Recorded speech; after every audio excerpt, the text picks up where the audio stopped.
কাতলা মাছ নিয়েছি, হ্যাঁ, নুন হলুদ মাখিয়ে নিয়েছি। এখানে আছে ফুলকপি আর আলু দিয়ে ঝোল করব। কড়াইতে তেল গরম হয়ে গেছে।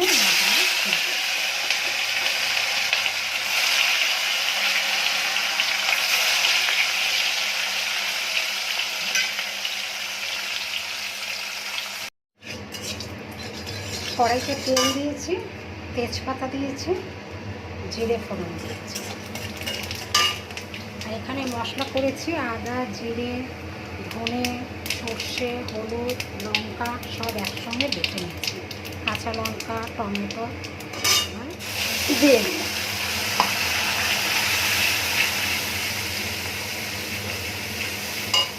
মশলাটা ভালো করে কষে নেব। ফুলকপি, আলু, মাছ ভেজে নিয়েছি। এবার মশলা কষে গেছে, তেলও ছেড়ে দিয়েছে। এবার আমি ফুলকপি আর আলুটা দিয়ে দিচ্ছি। একটু ভালো করে নেড়ে চেড়ে জল ঢেলে দেবো। কষা হয়ে গেছে, এবার জল দিয়ে দেবো।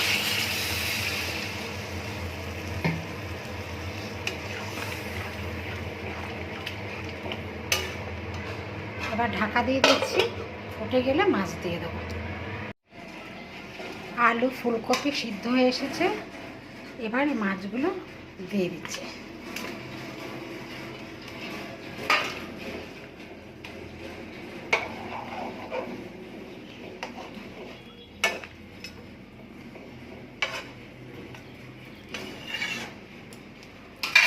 আবার একটু ঢাকা দিয়ে দেবো।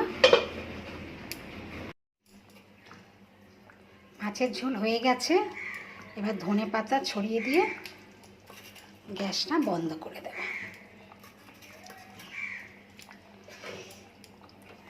বন্ধ করে দেবো। তরকারিটা একটু 5 মিনিট ঢাকা দিয়ে রেখে দেব।